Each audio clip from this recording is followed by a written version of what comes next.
Hey everyone, welcome back to another episode of the Consulting Success Podcast. I'm your host, Michael Zipursky, and today I'm very excited to have Mandi Ellefson joining us. Mandi, welcome. Thank you so much for having me, Michael. Yeah, so Mandi, we've known each other for quite some time, and I'm excited to have you on and dig into the work that you guys do and just your kind of experience and journey. Building up your company, hands-off CEO, where you work with agencies and firms to really get back their time, help them to scale their businesses. And I thought maybe where a great kind of place to start would be is just talking about this idea, like the name of your company, hands-off CEO. What does that mean? What does a hands-off CEO do, and how should people kind of think about that? Yeah. So, well, being a hands-off CEO, there's actually 5 different levels of being a hands-off CEO, and we could kind of go into that. But one of them starts with getting out of client support all the way on to actually completely removing yourself as the CEO and being able to sell your business. And a number of our clients love to get to about level 3, where you're able to have hands-off CEO. Level 2 allows you to get the company to run without you for a matter of weeks at a time. And level 3 is where you're able to have the company grow without you. And that is a pretty freaking sweet business to have. So, right. Does that answer? Yeah, no, we're going to get, so hands-off CEO I wanted to ask you about like the 5 exits. Is that the same concept? Yes. Okay. Exactly what I'm talking about. Yeah. We'll put a bookmark in that for a moment, and then we're going to circle back and dive deeper into it. But I thought just to kind of define that. So you've given a good kind of high level perspective and overview of the idea of a hands-off CEO. I want to kind of dig into one of the things you help your clients to do, which is to really kind of get back time, right? Which is a kind of a core part of being able to be a CEO, is to have time to think strategically, to plan or to work with a team. But there's a lot of things that can eat an owner's time, and they wind up just essentially having a job or being a lot busier than they even were before. So walk us through, from what you've seen, where are the big opportunities for owners to really think about getting back their time, and what are maybe some tactical steps that they can take to actually start to create more time and more space for them to be more strategic and planning, or just to enjoy life? Right. That's a great question. And that's going to be different based on the stage of the company. And we're working with companies typically when they're having their team is at least, they have at least a few people, up to about 25. That's where we're typically working with consulting agencies. But to be able to get your time back, when you're a lot smaller, when you're teeny tiny, maybe even solo, you're really focusing on productivity. You're focusing on automation and those little things to be able to get your time back, right? Mm-hmm. Those are all relevant. But what happens is you continue to scale your company, continue to grow, and looking to scale your company.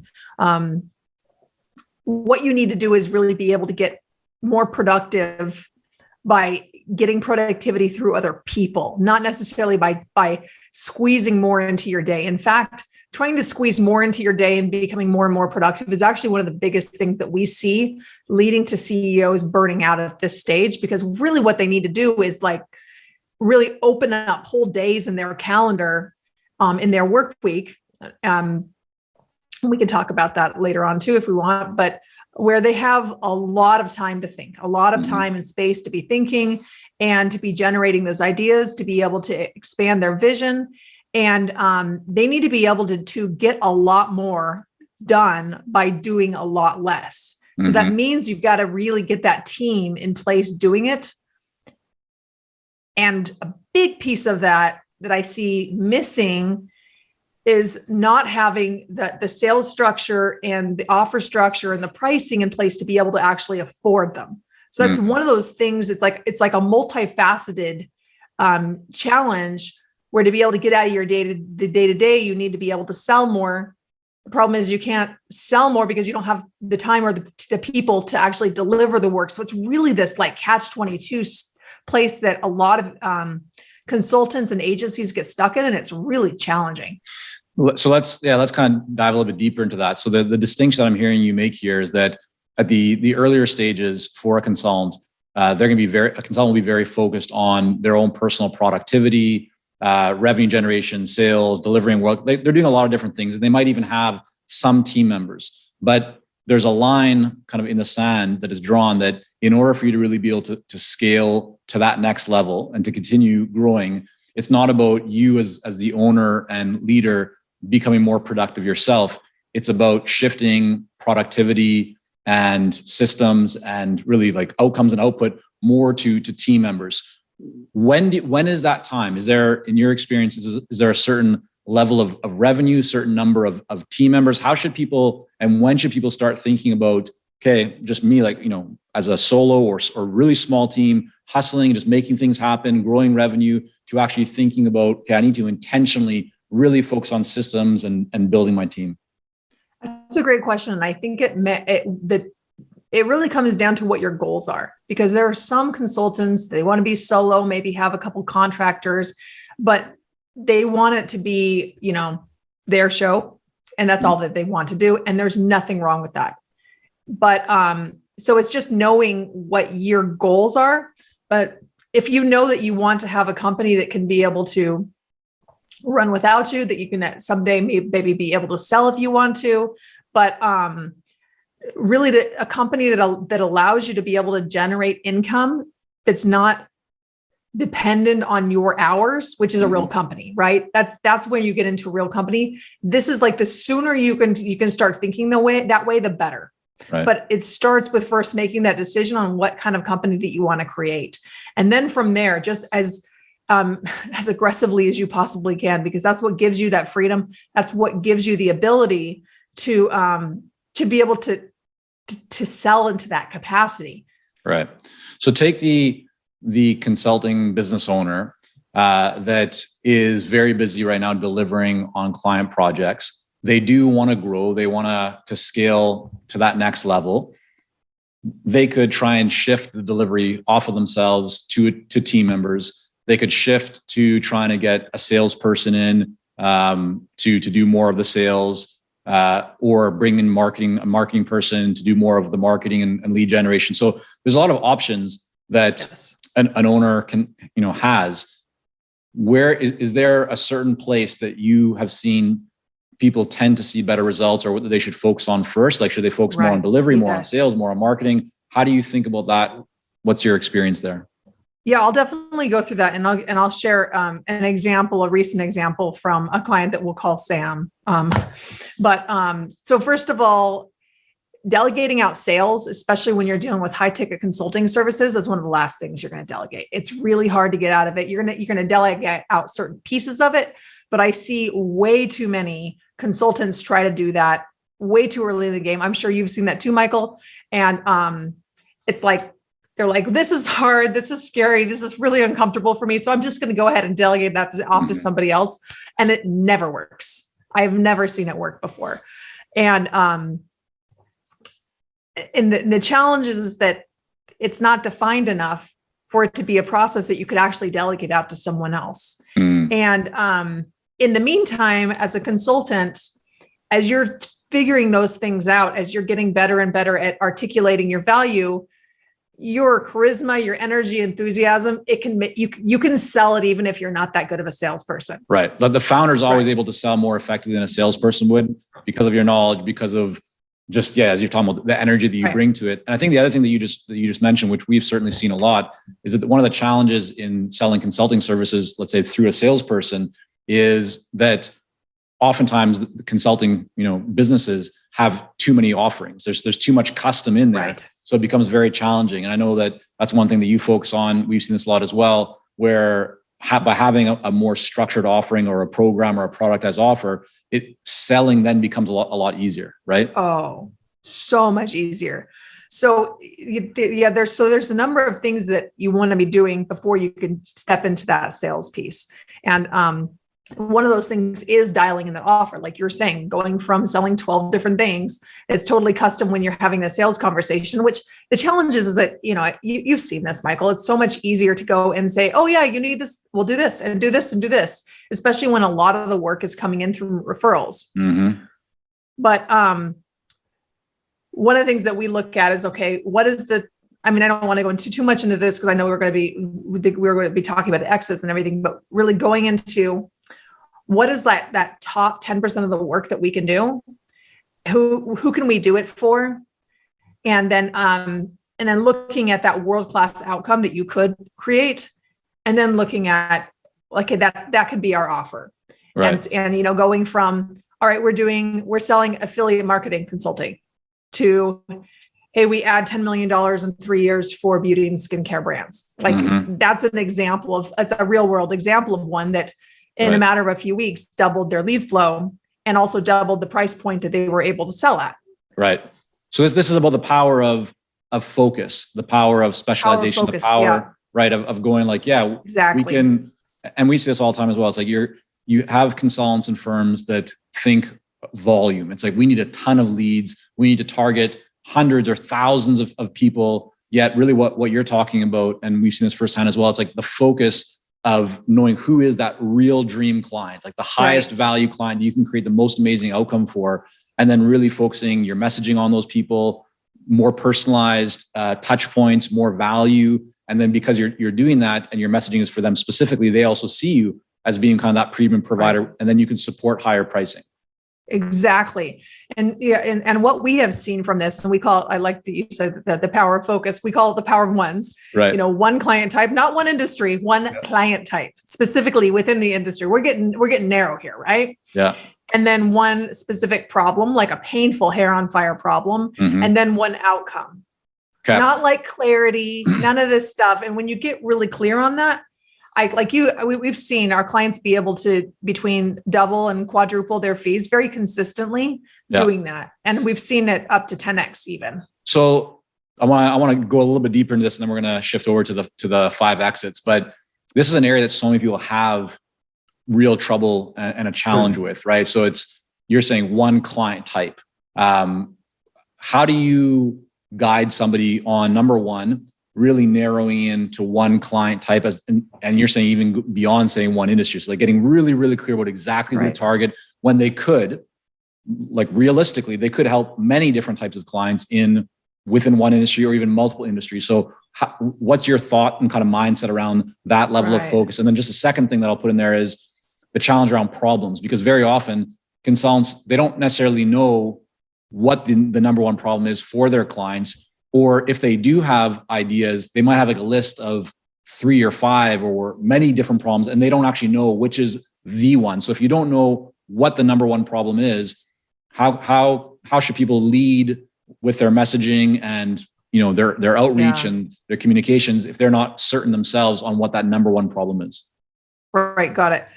So see, this is a little bit of like an algebra problem, right? So you have the client type, you have the problem, and you have the outcome. Right. And the client type can be an obvious one to look for if there's some really clear focus for a particular consulting agency. Right. Sometimes it's more like, we have been able to add $5 million of growth for companies, but like they're here and here and here and here and here. So like, you kind of have to look at where the strongest point is. That's what we look at when we go through this process. And this is not an easy process, right? I know that's why clients work with you guys. That's definitely one of the reasons why we have, very advanced marketers who come to work with us. I mean, it's a very advanced CEOs who have MBAs. They're not just starting out, right? It's a challenge for everyone. It doesn't matter how many years you've been in the corporate world or how big of a business you've built. Still, like narrowing in when you know that you could serve more, but you know it's going to serve you best to serve fewer. It's a challenge. Well, and here's one of the things is it's first of all getting over that scarcity mindset that like we're letting go of all this opportunity if we focus. So first of all, like, this is not, you don't ever take on clients outside of this. What it is that this is where you're narrow focusing. If you're doing like a very specific campaign, these are your dream ideal clients that you're like very specifically having this offer to, that's like knocking them in the head. And they're like, I have to have this. Is the only place I can get this. Like, that's what you want to do. And what we have found is that our clients, once they do that and they start getting that kind of response from their market, they're like, and that they're so much more fun to work with and more profitable. They're like, we're not taking on any more of these clients that don't fit outside of this, because it's just crazy for us to utilize our capacity for less profitable clients. but but you still do. It's a transition. So, Mandi, before you move on, and sorry to interrupt, yes. I just want to clarify for people to really hopefully help.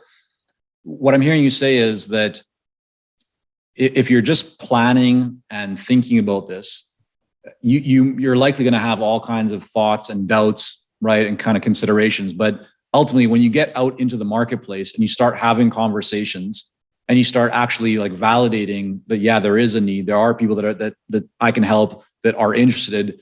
That validation, those conversations is what ultimately then gives you the confidence to say, okay, I'm just going to focus a lot more on this and not pay as much attention to all the other things that we could possibly do.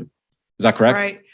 Yes. And I think that there's a lot of mistakes that happen in going and trying to do research that without a solid enough plan for it. Because then you're just kind of sitting there, well, what do you guys want? And it's kind of like, we didn't know we wanted an iPhone, right? Mm-hmm. We didn't even know it was possible. You've got to imagine up these things for your clients because they're looking for you to have a much bigger vision. And when you have a way, way bigger vision for the outcome that they can have in their business, that's when you have completely eliminated all of your competition.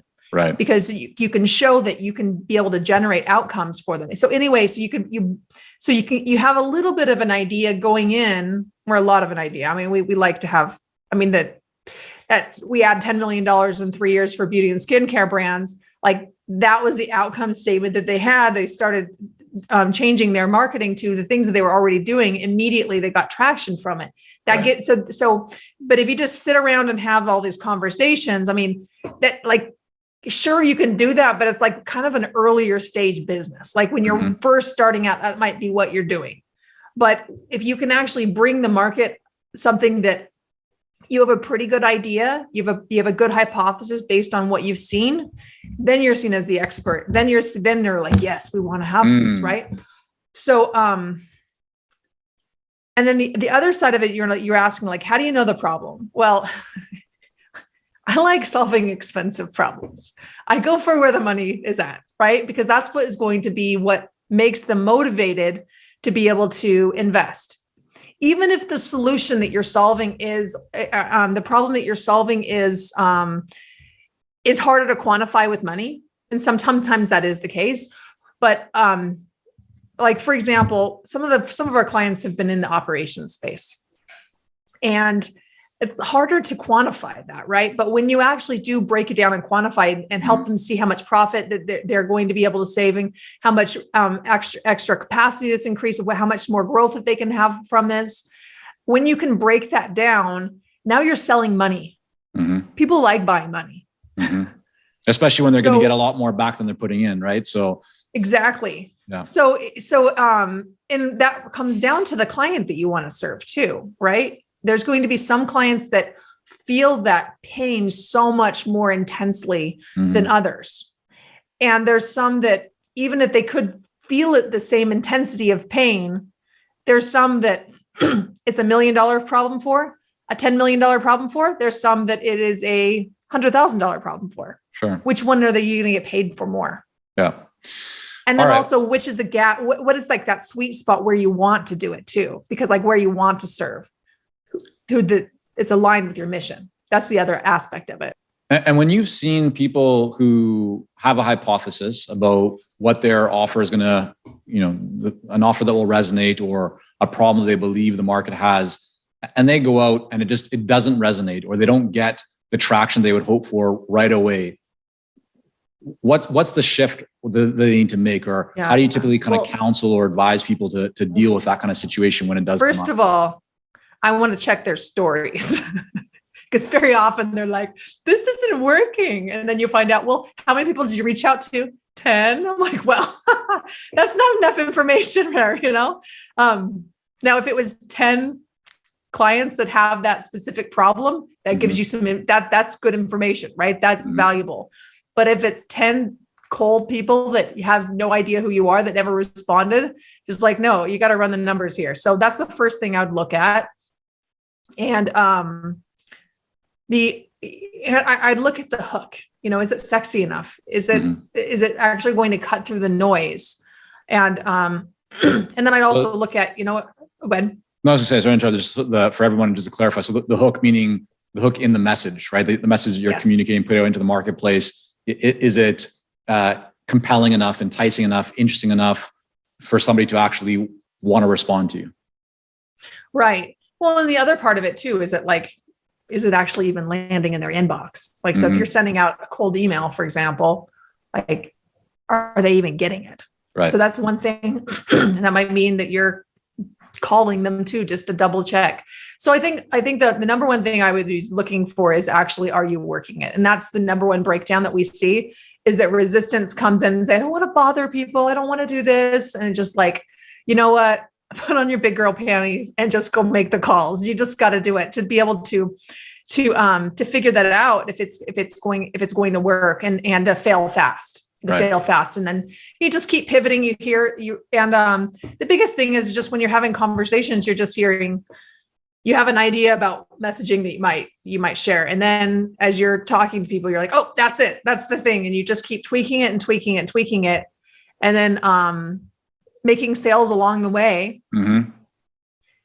So that would be my approach to it, on a very simplified way to say. Okay. That. And I want to circle back before, so I want to take kind of touch on the 5 exits, so the 5 levels that you mentioned. Before doing that, I have a feeling that I'm going to get messages afterwards saying, hey, Michael, you start asking about, should people focus first on delivery or sales in terms of how to expand or grow in the team. And we didn't, I know you addressed, don't start with sales, right? The founder there, but let's come back. So if somebody is growing, they're starting to reach capacity, they're very busy delivering. What's the first step that they should take to create some breathing room and space for them to be more strategic and keep the business growing? Thanks for circling us back on that, because this is a very important thing to look at. And the reality is that nobody's really talking about this right here, this piece right here. They talk about systems. They talk about, putting EOS in place and all of those things, which are great, but they're not actually talking about the people component of it. And really, it should start with vision, people, and then process, not like CEO getting their hands in the weeds and building the processes. That's not your job. Your job is to hire people to build those processes for you. Mm-hmm. So, one of the things that we see that the biggest thing that we'll see hold back CEOs from bringing their company to say 3 million is a really good operations manager who actually can run the business based on repeatable, proven processes. Mm-hmm. And there's a number of things right there, not just run the business, but they need to actually innovate those processes.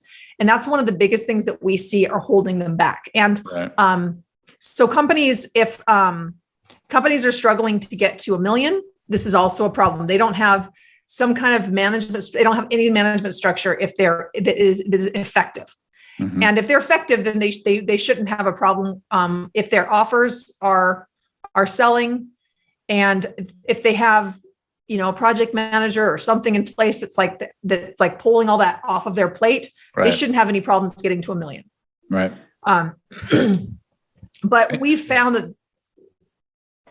You go ahead, Mandi.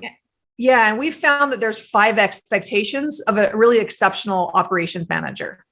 And I just shared one of them. But the reality is that we see even a lot of companies, even, moving up into the 8 figures, that don't even have that their COO doesn't even provide this. So what's the real role of that ideal operations manager? So, if we envision the consulting firm where the founder is still doing all the sales, they're very involved in marketing. They maybe have a couple of people that are helping with delivery or admin or social media. That ideal operations person, what is the role that they really play? What should people be kind of looking for and thinking about if they're to bring that kind of person on? Okay. So first of all, and this kind of gets into the exits a little bit, we're kind of like morphing over things, but let's do it. The first thing, the first thing you want to get out of is account management. So that's the client communication, the client support role. That's going to be the easiest thing for you to get out of. The systems and structures around that are like pretty simple and straightforward. And it doesn't require a lot of strategy to be able to outsource that role. And the thing is a really good EA would be able to take care of that very well. And that's one of the, so So training someone up to be able to interface with your clients, that's going to be that will free up at the very least 10 hours, but we find it frees up about 20 hours per week for a lot of consulting agency CEOs who are stuck in that. So that's the first one. That's exit one. Okay. Now, they build on each other too, because the exit two is operations management. So the operations management can also be that person who is the client support. So you can actually, so what we actually do in our operations academy is is a piece of our Scale to Freedom program that we train and develop the operations leaders to really grow into a really solid operations manager. And then for more of the senior level people, we're actually helping them grow into a COO or a VP of operations. And so that's exit two, to be able to step into that operations manager role. So now, just to make a distinction, so kind of exit one could be like an executive assistant or some kind of an assistant, and really their main function is to take some of the project management or some of the communications around delivery away from the CEO, away from the founder, and handle that. Now freeing up the founder to just have more time for strategy planning, all that kind of stuff. And then exit two is potentially that same person, but getting more involved in overall operations of the business, or it could be a different person. It depends on how senior level this person is. Okay. And I want to make a clear distinction. Exit one is not just an executive assistant. An executive assistant is just going to, they're going to be scheduling and taking things off of your plate, certainly a very important role. But I was just saying that a client support project management type of person could be trained and developed from the level of a really good EA. Right. And in fact, that's our favorite way of doing it, is training and developing someone who has great skills instead of trying to hire someone who has to, then you have to go and train out all these bad habits that they have. Got you. So exit then is more operations. Yep. Yeah. So exit two is in the operations management. And this is where they're really getting into the manager level stuff. And so there's 5 expectations of this. So like 5 aspects of this role that to get it right. And I already mentioned one of them is leading the team in building repeatable systems to profitably run the company. So there's a few different aspects of that, like to profitably run the company, right? Repeatable systems, right? Mm-hmm. The worst thing to have is a manager who's running your business and the business now being dependent on someone else besides you. That really sucks. I've been there before. I think many of us have, and it's hard, right? Mm-hmm. But what we need them to do is to innovate repeatable systems. So their job is so I don't know if what you've seen, Michael, but we see that with fast growth companies, their systems can break down like as early as 90 days. Like they're breaking systems so quickly. So systems need to be innovated between every 3 months to 18 months, just depending on how fast the company is growing.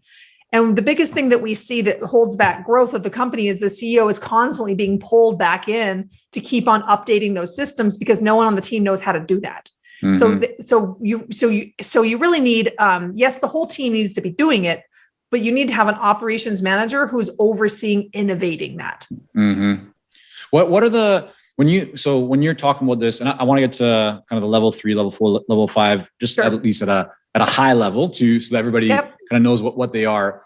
But for this operations type of person, what are the characteristics or the skill set that is needed? Like, do they need to have project management training? Do they how should somebody start kind of thinking about identifying that right kind of person in terms of their characteristics, their skill sets, any kind of certifications, or what's ideal to have in that high quality person?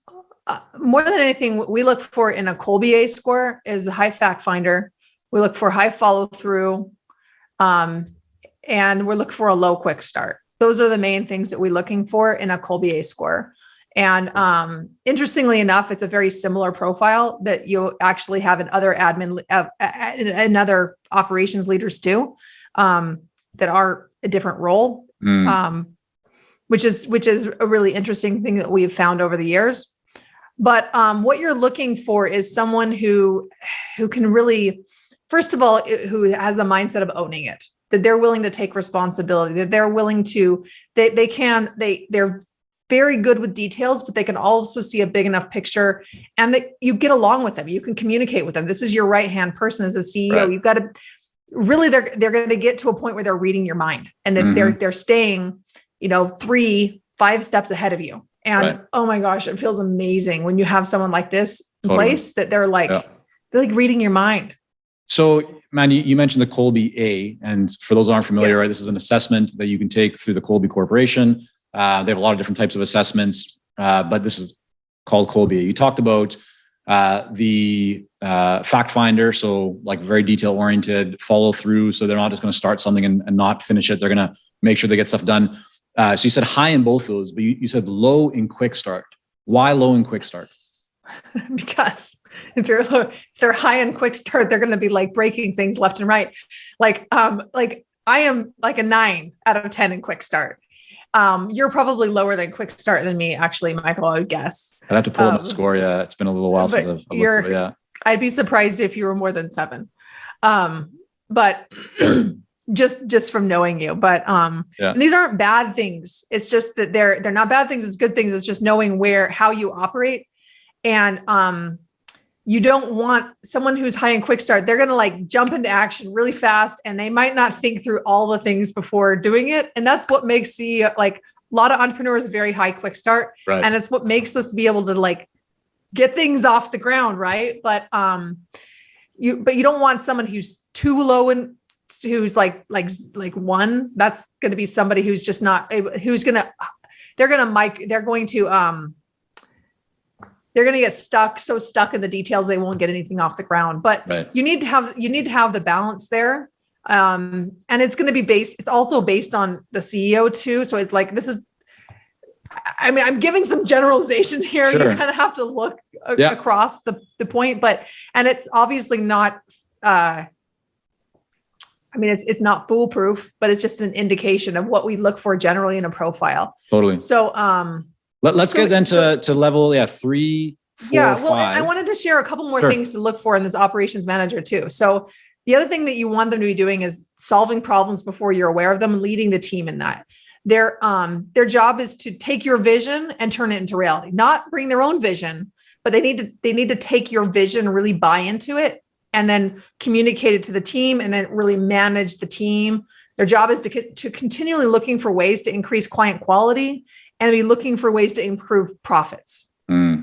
And when you have this person in place, that's what allows you to let go of these things. And, I was sharing with you, I was going to share a story about, because you're asking, getting out of delivery versus getting out of sales, and how I've seen in the real world recently with one of our clients. I'll call her Sam. And, she had already hired a salesperson. Like, otherwise I would not have recommended that she hired a salesperson, but she already had a salesperson on the team. So I'm like, you know what, we'll work with this. And she had an operations manager, but like they were not performing. So she had to let them go. And, we helped her get in place a really good operations manager. And this person's really starting to be hitting these 5 points, these 5 expectations. And it's been incredible what she's been able to do. She's been able to bring in 6 new sales over the past month.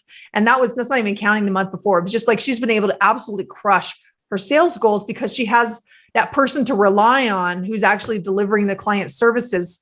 And she knows that they have capacity for sales. She knows that the clients are being served well. And yes, she has a salesperson there who's supporting her to do some of the menial tasks. But what she's found is that this person, even though they have all this experience, has just not been able to close sales without her. Mm-hmm. And so she's been able to really put him in place where he can be able to generate leads, but she's been able to he's lining them up, she's knocking them down. And that's what makes a huge, huge difference. Awesome. In the growth. Yeah. So you want to touch on the other exits? I do. So, I want to make sure we have time to fit them in, because I don't want to leave people hanging. They're going to go, well, what are the other 3? So all right, walk us through. We talked about get into exit 1, exit 2. Tell us about exit 3, 4, and 5. So exit 3, we're getting into the sales piece, right? Now, this is a perfect lead into this, right? Because this is where you're scaling sales. You've gone from like organic sales just within your own network at this point on now moving into a very deliberate way. This is where you're getting into the business, where you're getting out of the business development. You have a business development team that's lining up leads for you, and that you're and then your offer is so dialed in at this point. Now you can actually develop the person to be taking over the sales and the high tickets closing if you choose to. Right. And I mean, there's a number of things that go into that, but that's basically exit 3. And at that point, now you have a company that can run without you. Exit 1 and 2, a company can run without you. Yeah. And then exit 3, you can have a company that can grow without you. So that means you can be gone. You can literally be gone for months at a time from your business, and it will continue to grow. Right. Okay. And so the 4th exit, this is client strategy. And sometimes this happens earlier, just depending on the company. But this is where you're getting out of the client strategy and you're actually putting in place other strategies. So now the way most consulting companies work is that they hire really high level talent to solve all these customized type of problems. Mm-hmm. So back when we talked about the offers, we talked about the offers, and then we were talking about it all from the perspective of sales and marketing, and from the perspective of raising your fees so you had the cash flow to hire people, right? Mm-hmm. But that very thing that for the focus, this is what we found makes such a big difference in having that clear offer. And then you can build the leaders in your team who actually can help you build repeatable systems for how you're delivering really high level work. Right. And most people think that you can't scale consulting work because it's too custom. And yes, if you're servicing 10 different markets and solving 10 different problems, yes, that's impossible to scale because, there's you do the math on that. There's too many variables. It's a lot. You require a lot more infrastructure, a lot more resources. It's a whole different endeavor. And it makes sense in terms of what you're talking about, that if you're going that custom route, right, then you're going to have to invest for very high salaries to get somebody who's able to process and think across industries or very specific, unique situations. But hopefully everybody can see that as you develop a more standardized program or productized offer, or you have more guidelines around what you do and you don't do, then when you bring people on, they still need to be smart people and very capable, but you don't have to invest at the highest levels to get those custom people, because you're just able to get people that can follow the systems and processes and of course innovate and deliver on them. But it's a very different level than if you're just going completely custom. 100%. That's exactly right. And that's what allows you to scale. And what we do is we create this client success map at an earlier stage. Mm-hmm. And then that goes over those power ones we talked about. Right. And having that client success map, that foundation, that's what is actually the foundation for the training. And then you can also bring in really high level experts that can help you build out those systems. And that's actually what we've done at Hands Off CEO. Our operations academy is completely run by another advisor who is exceptional at training operations managers, is way better than I am at it. And he's built out whole curriculum, and that, he has an MBA, he has all of his expertise in that. Mm-hmm. And then he is training and developing other people that are supporting that as well. Right. So that's what allows you to be able to build in that scale and build in that high touch point with your clients as well, without having to just have really high level people with all of your clients. Because the problem is that really high level people as well, they want to do things their own way. Mm-hmm. And it's really difficult to manage quality. So it's more than anything, it's a quality issue. So anyway, that's that exit 4, getting out of client strategy. And then exit 5, this is in executive leadership. And not all of our clients ever even want to get to exit 5. But by the time you're at exit 4, you actually have a pretty sellable company. Mm-hmm. But at exit 5, this is where you can actually put in place another CEO. And actually you can step completely back and just be an investor in your company. Right. And that's an extremely sellable company there. And we've had clients who have done that. We've had clients who have taken their COO and actually promoted them to the CEO. And right. completely out of their business. Now it's just an investment for them. And they get to be involved in it to whatever level they want. We've had other clients who've been able to sell their companies, and then they take the same thing they've learned from this whole process, and they've got like 10 other hands-off CEO companies that they're running. And it's incredible to see what you can do and stack on. And sometimes that's like keeping the company you have, but then acquiring other companies too. We call it hands-off CEO ecosystems. So those are the 5 exits there. Those are the 5 exits. And getting to exit 3 will be about where you can get to $100,000 a month in profits. Exit 1, exit 2, you get to $100,000 a month in sales. Even exit 1. One of the things that I see though, Michael, is that a lot of consulting companies will skip steps early on in exit 1, especially in exit 2, those 2 exits, and they miss a couple steps, even if they're further along and trying to get at exit 4. And then those foundation, it makes everything just kind of crumble apart. Even if the company is successful already, but skipping those steps is what makes the CEO continue to be stuck in the day-to-day, and it really stalls the growth. Mandi, I love how you've broken that down. I think it's a really powerful kind of path and series of steps for people to work through and think through. Very kind of logical progression. We'll make sure that people can learn more about everything that you guys have going on at Hands Off CEO, and we'll link to that in the show notes and all that good stuff.